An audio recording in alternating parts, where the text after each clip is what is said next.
Hey everyone, this is Jordan with Foodbevy. Thanks so much for joining today for today's Buyer Talk webinar with James Ren from Thrive Market.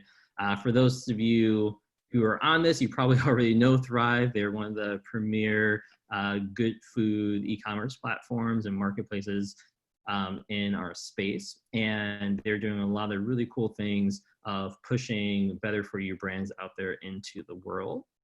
And so James has been with Thrive for a little bit now and has a great experience in CPG and background. So we're going to talk to him and get all your questions answered around, what does the food e-commerce look like today from their perspective? We're going to look at what Thrive is doing kind of in this time, and then also how to, if you're interested in working with Thrive Market, how to go about that process.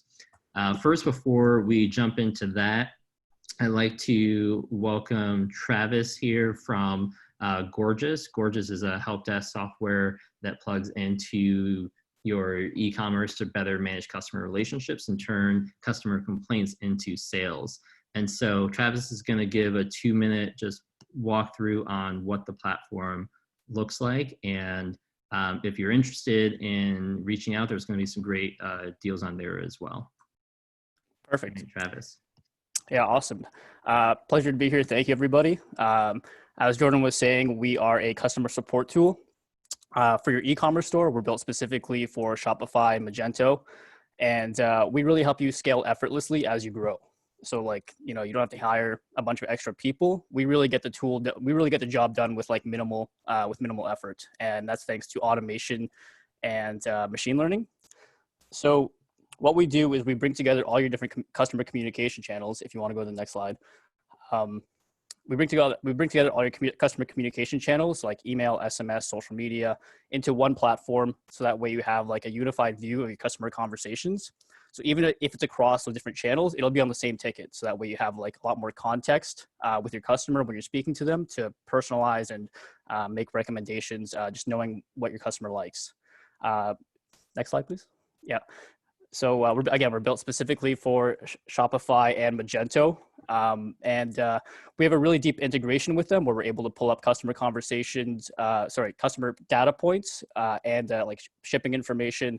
Essentially all the data points that you would need in the customer order to be able to create if you go to the next slide, like a macro, or another word to say that would be like a personalized template. We're able to put in that data points into these responses, so that we kind of make canned responses that are very personalized, that you can send and really have very efficient,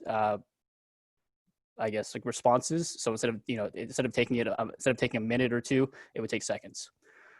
So again, a very strong component of us is machine learning. We're able to detect customer sentiments in terms of what they're asking for. So whether that's returns, tracking updates, or whether it's urgent, you're able to put these into different views in Gorgeous. So that way we're able to if there's one that's more priority than the other, like a damaged product, then you're able to kind of handle those first in a dedicated view. So that's pretty much about us. These are some of the clients that we work with: Steve Madden, Movement, Kukai. And if you want 2 months free, then feel free to send me an email, travis@gorgeous.com. And hope you guys learn a lot from the webinar. Thanks for having me. Thanks so much, Travis. Appreciate you being on here. All right, sweet. So let's jump right into James. One quick thing I was going to say to you, Gorgeous works with a ton of food and beverage companies as well. And so definitely, applicable for all the stuff that we're doing here. All right, so next I'd like to welcome James Ren in. So James and I actually met at an event probably about 2-3 years ago, one of the Foodscapes events. And what's kind of fascinating, if you guys haven't been to a Foodscape event, is it's very futuristic and what's going to be next in food, and with a lot of crazy gastronomy going on there. So very interesting experience. So we kind of met in this ominous dark room, but I've kept in touch ever since. So James has a story background. He's currently the senior category manager and buyer at Thrive Market. Before that, he came from Walmart, doing a variety of roles, including working on their private label business. But then even before that, he was on the brand side, working for CPG companies, some of the large ones you know of, really in sales roles and a variety of roles there. So I think James is great because he kind of can see and come from both of those experiences and know what it is to really be successful in this space. So James, welcome on in. So if there's anything I missed, would love to you give a quick info to fill in the gaps, and then we can jump right in. Thanks, Jordan. Yeah, I mean, I think you covered most of it. I would just maybe add, um, I still consider myself a recovering salesperson, even though I've been on the buying side for, I guess, about almost 4 years now. So I kind of understand like where everyone's coming from when they're trying to come to me. So it's been, but at the end of the day, I think in this business, what I really love most um, about it is really like kind of the relationships and trying to help everyone kind of prop themselves up. And I kind of love the fact that especially in the naturals world, it's like everyone is trying to work towards a more or less kind of a common goal and trying to just make some money on the side as well. So yeah, excited to talk to everybody and yeah. I love that. So James, I'd love for you to just give a quick like run through of what Thrive Market is and how the company's been affected this year through the pandemic.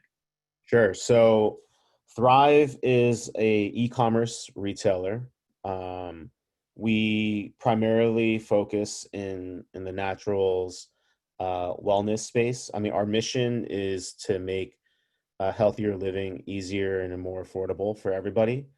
And what it comes down to in terms of like how it plays out in terms of sort of the model is, we promise our members who pay, if they're doing a yearly membership or a monthly membership, one of the promises we give them is anywhere from like, we'll call it like a 10%, maybe to 20% average discount, everyday discount off of the standard MSRP, your national MSRP.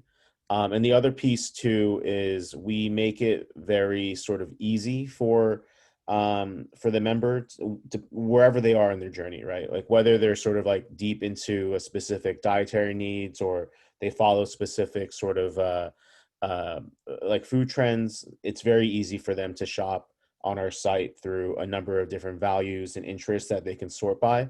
And the other piece too is that, even if you're not super well versed and say you're kind of like newer to being very cognizant of your nutrition and your intake, we do a lot of sort of education, right? Like our members are super engaged with us, whether it's through our member services team or whether it's just through our social media posts or whether it's through like the blog posts that we put up. We get a ton of engagement, so it's a pretty robust platform. Like it's a little more than just selling. Like we do get a lot of sort of um, uh, very enthusiastic members about with their, like they love giving their input into like what they want to see or what sort of issues they might have with a certain product. So it's a very sort of um, democratized way to sort of get everyone involved in healthier living. Oh, Jordan, you're on mute. I always catch myself doing that. So I love that Thrive is at the forefront of kind of that lifestyle based, food relationship because, things like vegan, vegetarian, keto, and the like are very much ways that like people relate to food and who they are and personally. So I know, Thrive has been around for a little while now. Walk me through what it looked like at the beginning of COVID when it hits and what changes the Sure. company went through. Yeah, so I'll even go back even before COVID started, right? So coming into 2020, we had like two pretty big KPIs that we wanted to focus on this year. Um, and sort of the background here is that Thrive Market is is a tech startup, or we're you know we're a little more mature than like an early stage startup for sure, um, but you know, in that typical startup fashion, you know, it's a tale as old as time. Startups put everything they have into driving top line growth and driving share growth at the expense of the bottom line. So candidly operating the red a bit. And if anyone here is familiar with e-commerce, um, you know, it's you know, not just for Thrive, but for everybody, for Amazon, for Walmart, for all the big guys out there too. Like consumable products is a challenge in e-commerce, especially from a specifically from a profitability standpoint, right? So you might be selling a $5 item, but you know it costs five, maybe $10 to fulfill the order and ship it to the customer, so you're immediately underwater, right? So that's not to say like that all of that did not, you know, it doesn't change the fact that we're on this mission to help the world. So coming into 2020, you know, we saw 2020 sort of as the year that we button up on the fundamentals, and so that way we can really set ourselves up with a solid foundation to take ourselves to the next level of growth, right? Looking maybe a year or two out from there, right? So we were really going to focus on 2020 with um, dialing in on our sort of our P&L, like making sure that our margins are in a healthy place. The other piece too was, you know, we try to run a very hyper curated assortment. Very candidly, our supply chain team, probably similar to a ton of your supply chain teams, they're always yelling at everyone about there's too much inventory or there's too much of this. um, you know, we need to make space in the facilities and all, I mean, and you know, we were certainly getting that direction as well. I mean, we came into 2020 sitting around 7,000 or so items, and supply chain was saying it's too much, it's putting a heavy strain on our facilities and our operations. So that's fine. So we came into 2020 focused on trying to kind of to fix those areas. Then COVID hits in what, late February, or sorry, starting in March, and basically, I mean, we saw anywhere from 200 to like a 400% comp in our daily sales run rate in the initial weeks. Um, but the thing is that as an operation, you know, we were built for a certain amount of volume, and when it doubles or triples or quadruples overnight, um, you know, you can't physically meet that demand with labor and just like the structure of the operation overnight. So if any of you guys are members, I'm sure you saw that you know, back in March and even April, you know, we had delays in getting orders out to members. And you know, the thing is that what supply chain said absolutely came true, right? Like we had 7,000 items, we were inefficient in our systems, so we really needed to be around 5,500 items or so to really operate as smoothly as possible. So, you know, that all goes back to me saying that like we have a super hyper curated assortment, and that's, you know, part of it is operationally driven, but the other part of it is that it kind of serves back to our members experience, which is, you know, they come to Thrive expecting to kind of get like to kind of see new stuff pretty often, right? It's almost kind of like a Trader Joe's, Costco type experience where yes, like we do carry certain staples, but then every time you come into the store, you know, the expectation is that you'll see something new, and it might only be there for a limited time. So you better buy it now. And there's kind of this like treasure hunt mentality that goes along with the shopping experience. So, you know, I know I kind of harped on some more like less positive things like inventory problems and margin problems, but you know, COVID truthfully has been super like exciting and positive and crazy effect on our business. I mean, as I mentioned, you know, the early days of COVID, 200 to 400%. Since then, we've sort of shaken out to a steady 100 to like 125%. comp versus a year ago. I mean, certain categories have just popped like crazy that we would never have seen before around the same time period. In terms of our membership growth, I mean, we came into 2020 starting at about 614,000 members. We had a stretch target to hit the end of the year at 860,000. As of yesterday, when I checked, we were at 951,000 members already. And the other great thing is that, you know, our retention rate has actually been higher than it's ever been. Like I think our target for 2020 was to bring our retention rate up to about 67, maybe 68%. The latest read is we're at like a 78, almost 80% retention rate. So it's been incredible. I mean, it's I'm not getting a lot of sleep and there's a lot of work to be done, but it's a really exciting time. I mean, COVID has really it's really shifted, you know, everyone says e-commerce is the future, but you know, if you're in the industry, you know that the majority of the retail share still sits with brick and mortar, even though e-commerce is growing at an incredible clip. But I think like with COVID and, you know, sort of like the forced change in your daily routine and how people live their lives has actually brought a lot of shoppers into e-commerce that probably would have been a much longer get into the channel.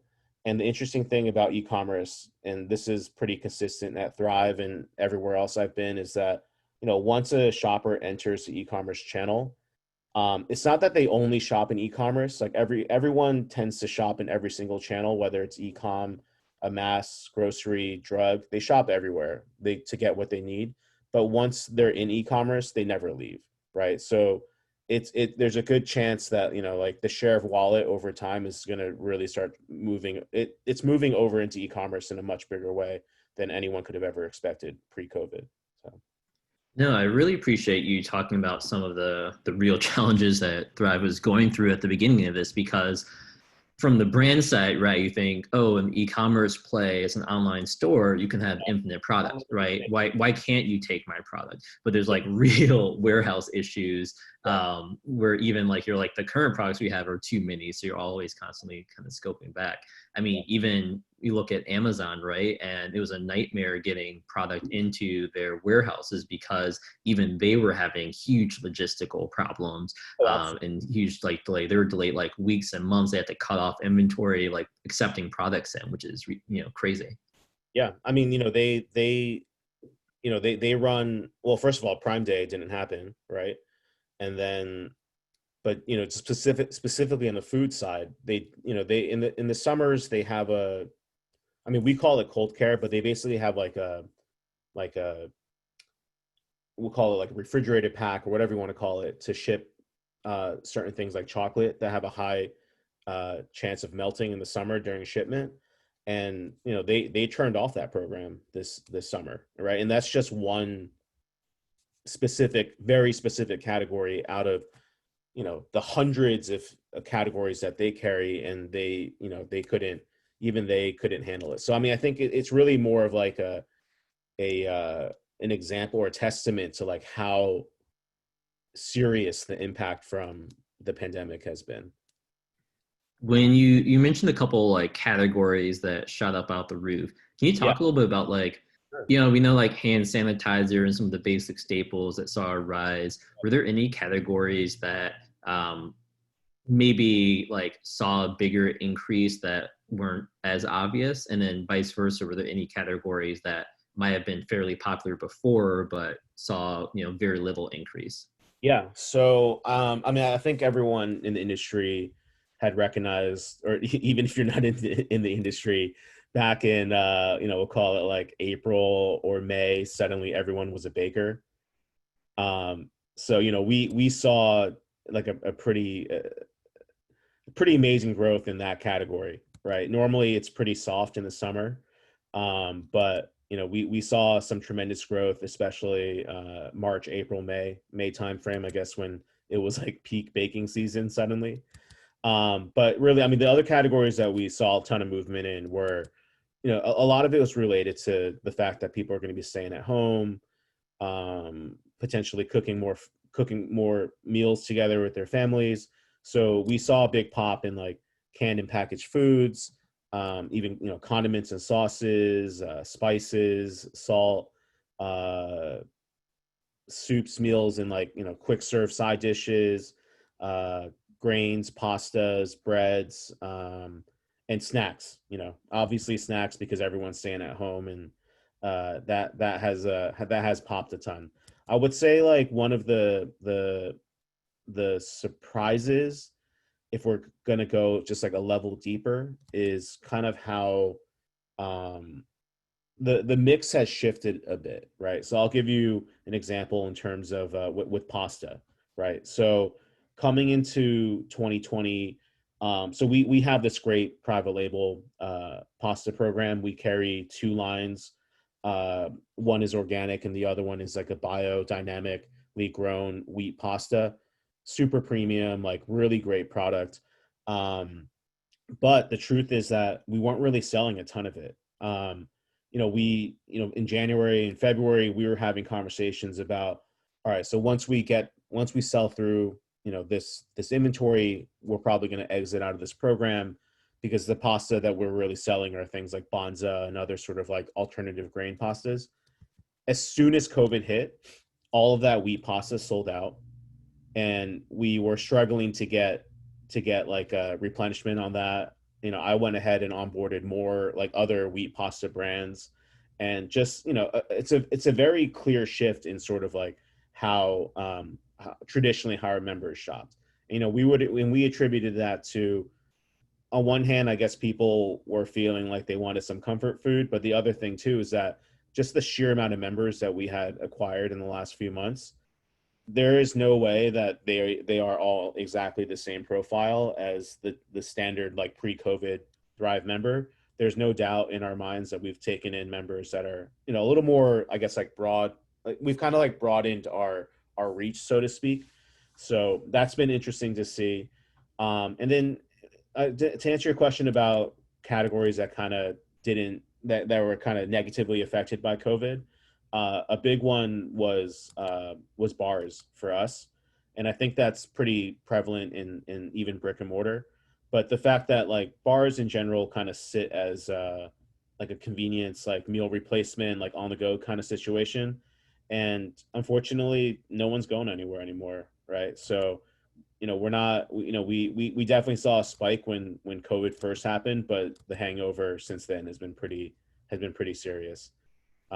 So, but yeah, I mean, overall, it's been wild. I mean, we are seeing tremendous growth week after week, um, and like we're still in it. That's the thing. Is like I don't know what like the new normal is going to shake out to be. Like, am I going to continue to sell wheat pasta till the end of time, or is it going to shift back to a more sort of conscious consumption of pasta? I don't know. So, but it's an Yeah, I hear you exciting on that. product.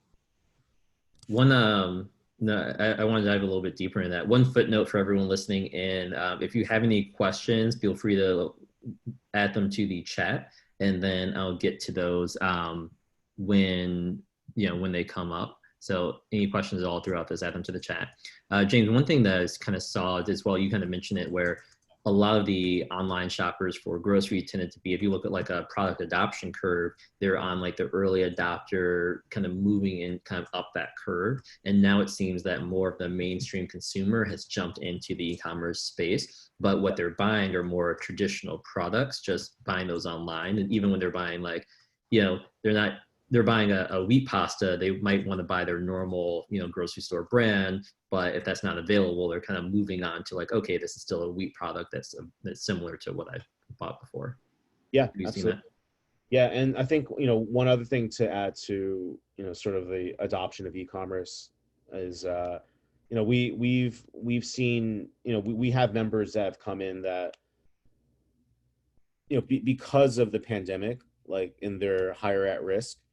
It's risky for them to sort of go out into the world, into a brick and mortar retailer.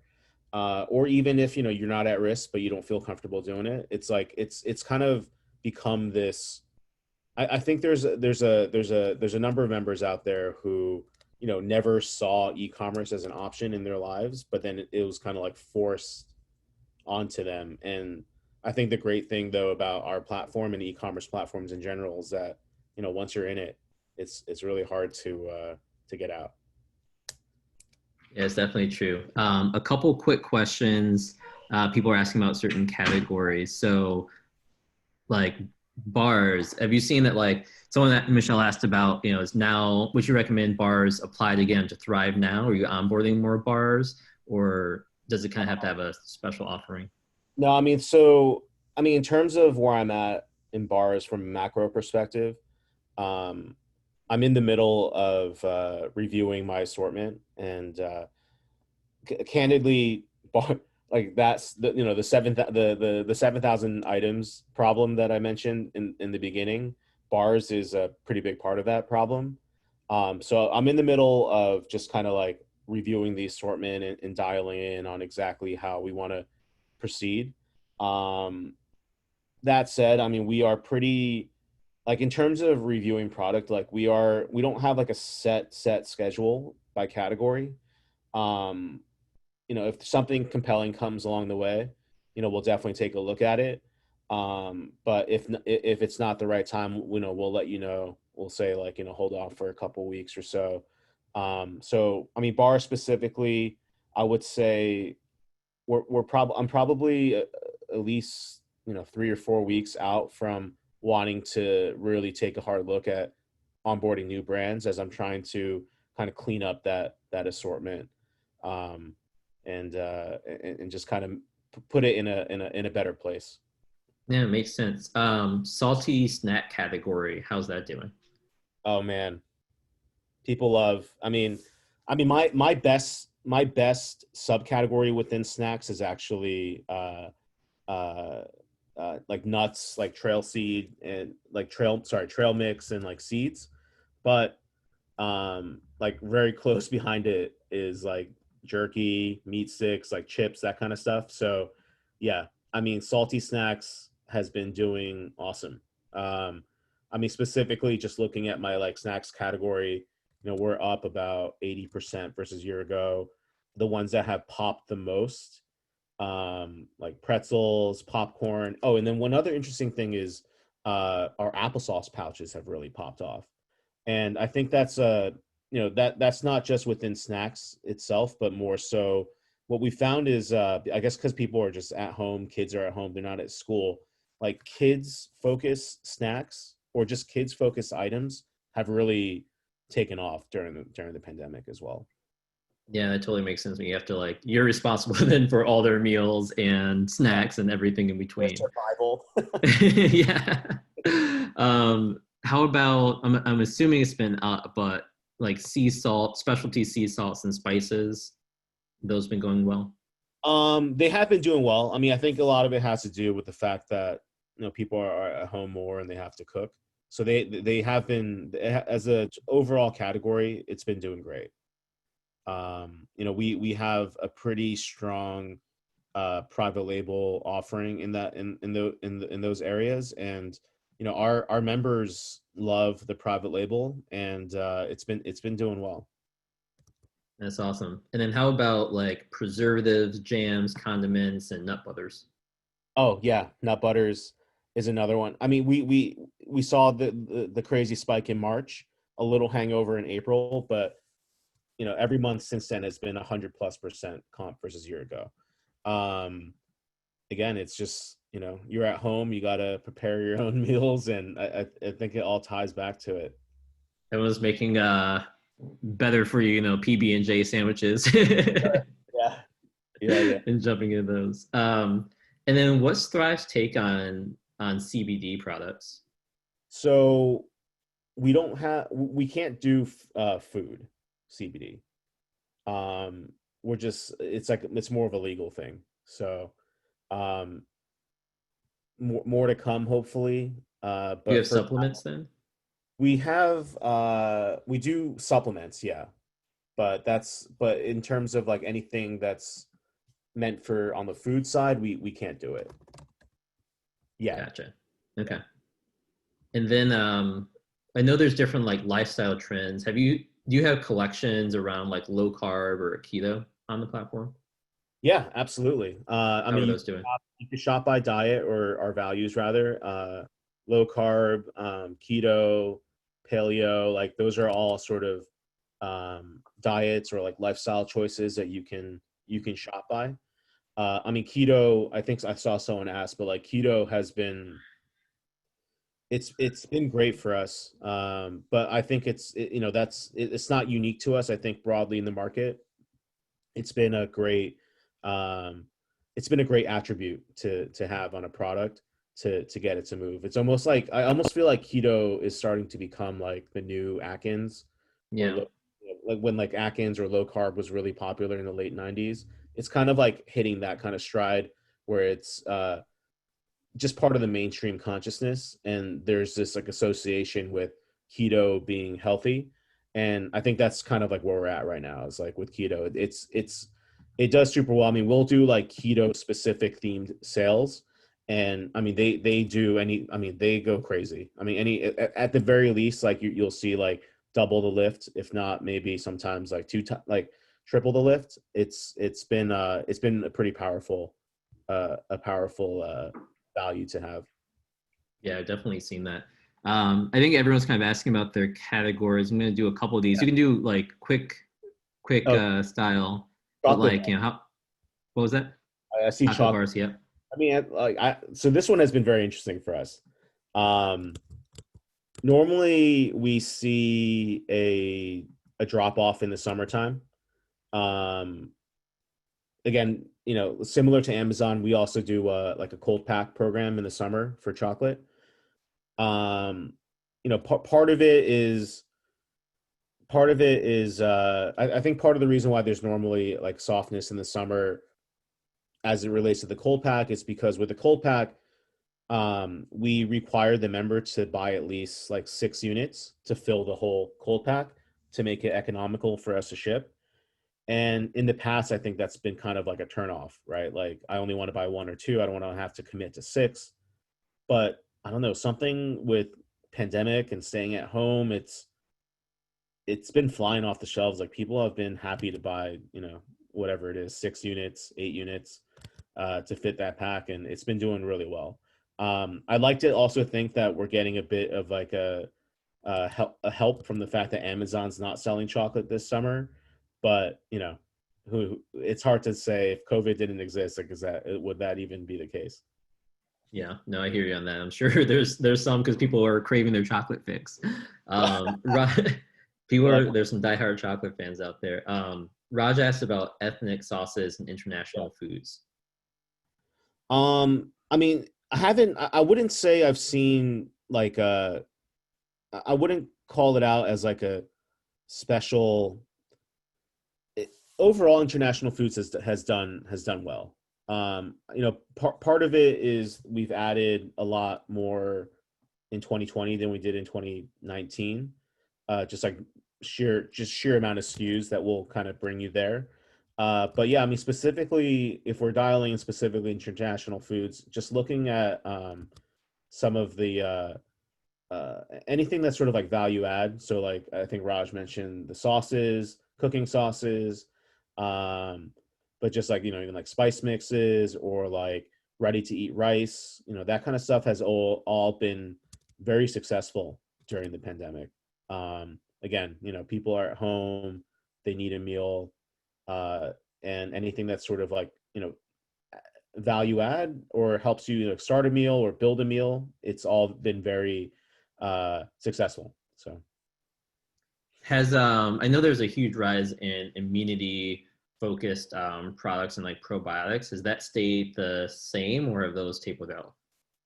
I haven't seen, so I mean we're actually expecting that to start picking up pretty soon because traditionally, we're getting closer into cold and flu season.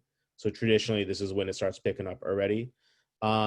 Early days, yes, we saw like a huge pop in sort of the immunity side of things, whether it's probiotics, prebiotics, or even other supplements that would fall on the non-food side. But it's been pretty steady. I mean, I wouldn't say it had the same effect as it wasn't like a surprise to us like a chocolate was, but generally speaking, there has been sort of a positive response, especially when people are looking for, they're looking specifically for like a functional type of product. So it's been pretty positive for us. That's awesome. All right, so switching gears a little bit, that's really great to hear like an update on some of these categories. For some of the brands, a lot of them are interested in getting to Thrive. What does that process look like to, to get in front of the Thrive Market buyers? Is Range Me the only way? Is there another preferred way to getting in front of buyers? So Range Me is the preferred way, and you do not have to like sign up to be a paid member to submit to us in Thrive Market. Like we partner with Range Me and we use their platform as a way for brands to submit to us, right? So if you go on to let me just double check on our website, there's like a link that says become a partner. Where is it?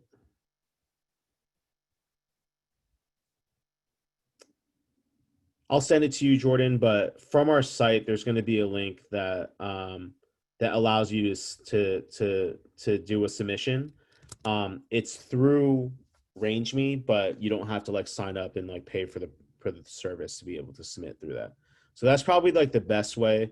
I mean, the other way is, I guess, just to email us nonstop, which is always a good option because the inbox gets a little crazy and we get a lot of submissions. So, but I mean, I think Range Me is probably the cleanest way in the fact that like it's there and we can kind of manage all the submissions from there.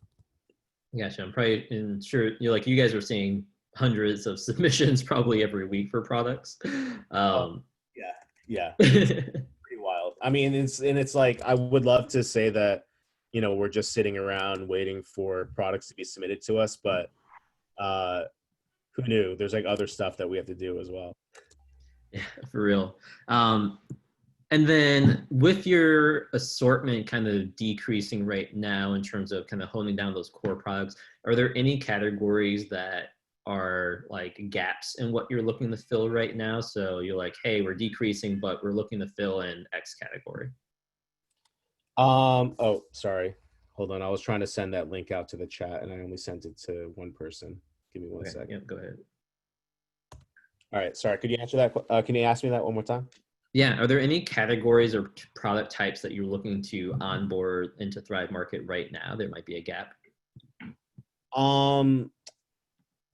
Let's see. I mean, I don't have any. We don't have like too many.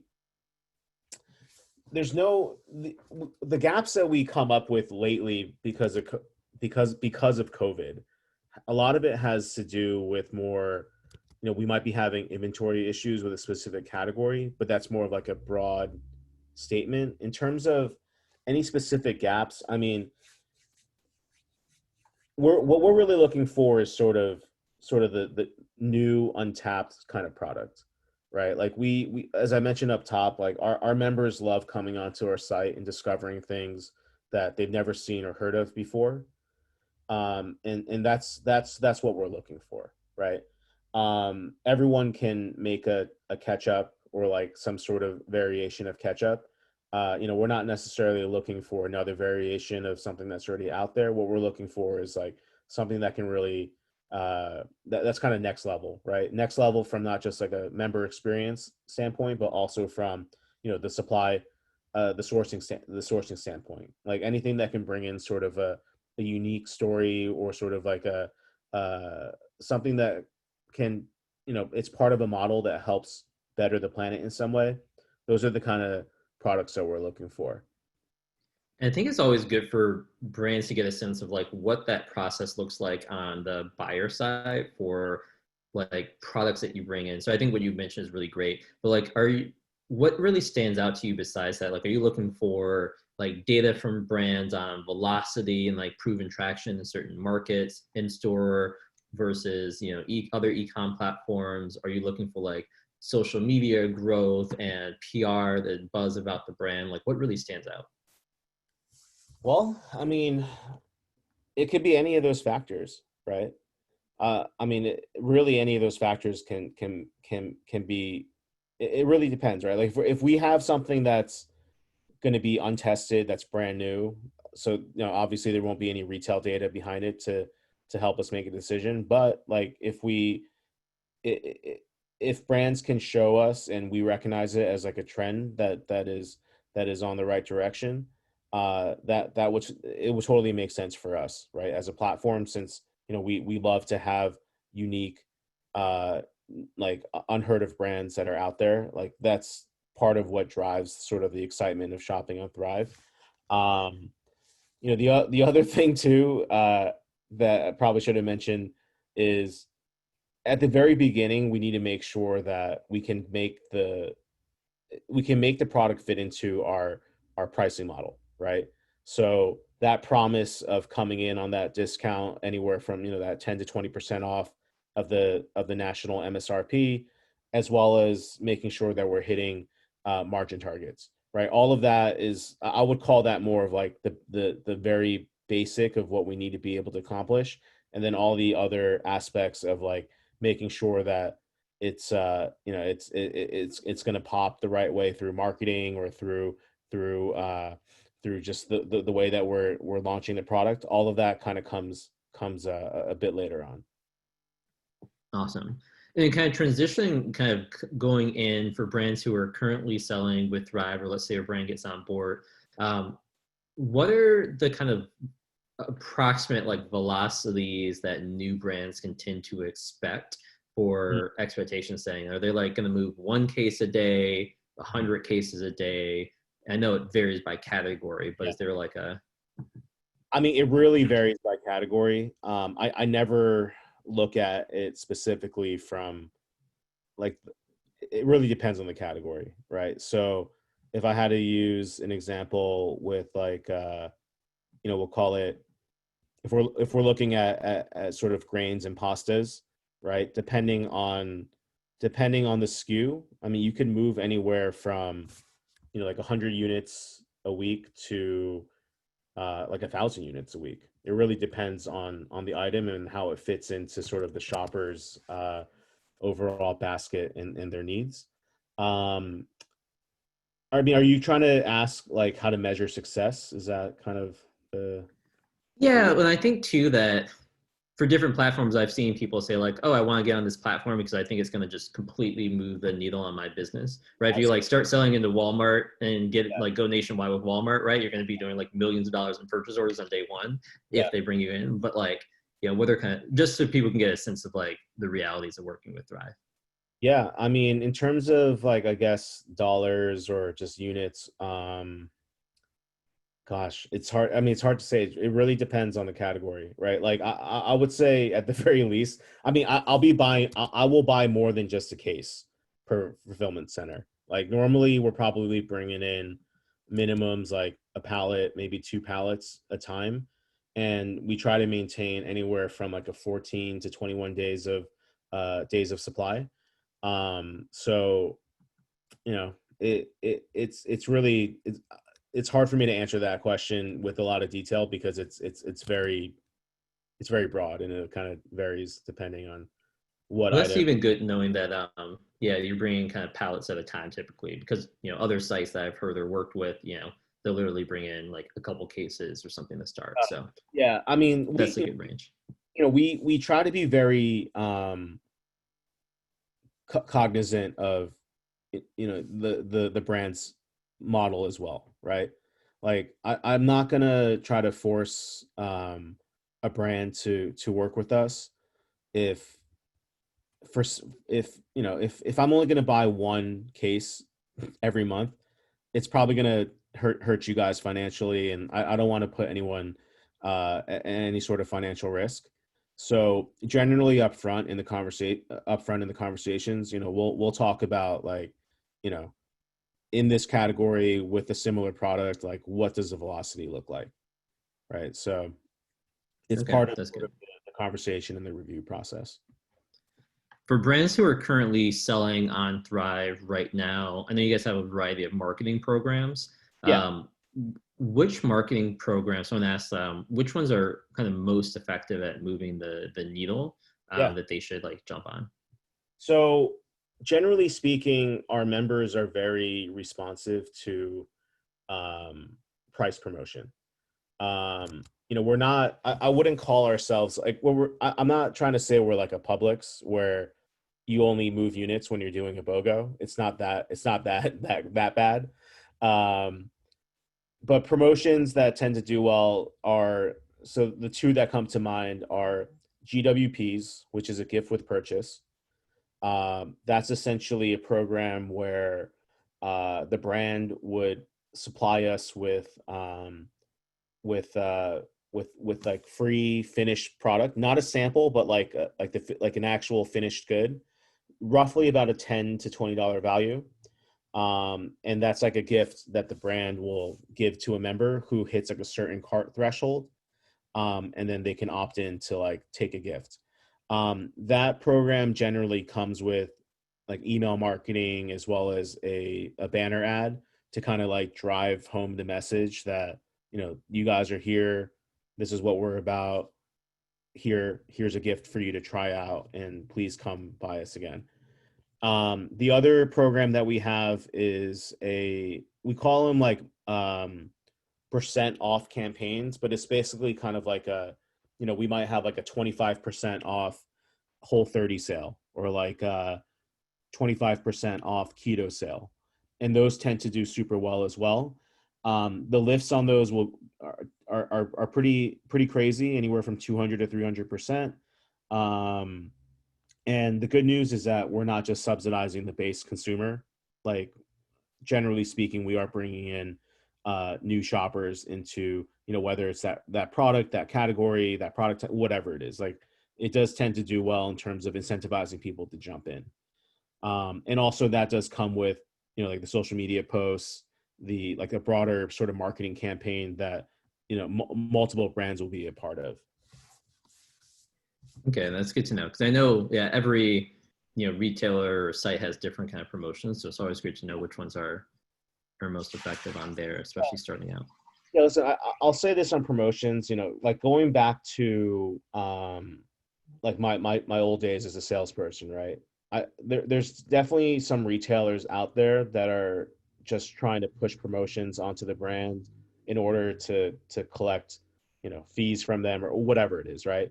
It's like another revenue stream for them. I would say for us on our side, the way I look at promotions is it's part of the formula of being successful on the platform, right? Like, you need to have a good product. That's the most basic thing, but you need to also have it at the right price, right? That people will actually want to feel that it's a good value for them to buy. And then the promotion is just like another sort of check mark that you have to take care of, which is you might have the best product out there, the best price, but if no one knows about it, then it doesn't mean anything at the end of the day, right? So it's like part of the formula of becoming successful. And at the end of the day, it's like, if you've done everything right, like you have the right price, you have awesome margin, you're doing all the right promotions, and it still, doesn't sell. I mean, there's really, there should be no hard feelings from anyone, because we've done everything the right way. So I kind of just always look at promotions as like, how do we make sure that we have the right ones in our toolbox? And the great thing about us is that we have dedicated marketing managers who will work hand in hand with the brands on just coming up with like the right promotion cadence and schedule for the year. And we're very cognizant of making sure that we're working accordingly with, sort of the size and the budgets that you all have. I mean, not everyone here will have the same budget as like a General Mills, right? So, and we're very conscious of making sure that we're trying to work towards success. We're not trying to just pull funding away. Perfect. I love that. I think one thing that I've learned in being in this space is especially like as a brand, I often, used to think that I just needed to get onto a platform and I would hit like a minimum threshold of success and growth, especially for some of these larger ones. And actually found that even though, you have, hundreds of thousands, almost like 800,000, 900,000 customers now, it's so hard to get found on a lot of these platforms because you have, over 7,000 products and consumers are looking for like very specific things when they're on there, not spending like hours browsing through everything on the platform, that you do have to put some skin in the game to get your product in front of consumers, especially if it's not something that they're like actively readily searching for. Yeah, exactly. I mean, and that's why, as you said, it's not just getting on the platform and then your work is done, right? The truth is that within my world, I have 1,000-ish or so items, maybe 2,000 almost. We'll see what happens after I go through the Mars exercise. But I can't look at every single item every day or every week or probably every month even, right? So what I'm trying to do on my side is I need to make sure I'm setting it up the right way for the member, which is making sure I'm getting them the best price they can get. And then for me, making sure I can get the best margin that I can get, right? So as long as I have sort of that groundwork laid out, like that's kind of like where my head's at. And then getting it onto the site, meaning the copy, the content, the imagery, making sure all of that is perfect and buttoned up. We do the best we can and we get it on site, right? But from there, it's difficult for buyers to like kind of constantly go back and like revisit what they've done, which is why, from my perspective, it's really on the brands themselves to make sure that, all of those sort of soft things that you have to worry about, whether it's content, descriptions, titles, you know, comparing just comp analysis, all of that, we really lean heavy on the brands to make sure that, they're on top of that kind of stuff, right? In essence, it's like the brands are managing, we'll call it 10 to 20 SKUs within a number of different platforms, like making sure that all of that is hitting the right way from their perspective. And we're working with us to make sure that, we're taking the feedback and like making sure it comes through on the site. So the Perfect. maintenance. I love that.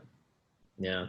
And then to as we close up, what are you looking at over the next probably like through the rest of the year? Yeah. And kind of like how far are you kind of planning out in terms? I know you're kind of shortening the assortment, but like what else are you doing for the rest of the year to navigate this time? Oh, well, that's the thing, Jordan. It's like you put yourself on a path for like a week or two, and then something else happens, and then it's all over. I mean, as of today, because I don't know what's going to happen next week. As of today, the path that we're on towards for the end of the year, we're really focused in on this operational piece. If the thing is that if the wheels aren't turning, if the gears aren't all working in the background, then this whole platform falls apart. So that's one big aspect that we're focused on, is making sure that we are we can deliver to the member. From sort of like an assortment perspective, what that means is like making sure that we're heavily vetting everything that we review and making sure that it's hitting our margin thresholds, doing the best we can to make sure that it's gonna sell with like the limited amount of space that we have, um, and just making sure that we can have a complete experience that is sort of seamless for the member. Like that's really where the focus is going to be. Especially, I mean, I can't believe it's going to be September next week. As we get closer towards the end of the year, we do expect sort of a pickup for as the holidays get closer. So, we are sort of adjusting our assortment a bit to be sort of more sort of holiday focused, if you will, bringing in some seasonal items. We're preparing for our Black Friday campaign. Um, and yeah, I mean, it's that's where we are today. but sort of longer term, that's all part of sort of it's all part of making sure that longer term that we're able to continue to deliver for the member. I love that. James Ren, thanks so much for joining today. Really appreciate all your insights. Obviously, a couple of comments in the chat thanking you. This is great. I think it's really important for brands to get an understanding like what it looks like on the buyer side from the inside, and you provide a very kind of transparent view. So we really appreciate that. Sure. Yeah. I love talking about this stuff. So, anytime I'll come right back. Perfect. And for everyone else listening and wrapping up, we'll be sharing a recording of this video after, along with more information on how to get in touch with Thrive Market. And then if you're interested in some of our other webinars that we've done, we did a session with Whole Foods and one with KeHE, which is up at foodbevy.com/blog. So be sure to check those out. And that's where this recording will be as well. So thanks everyone for joining, and see you soon. Thanks, guys.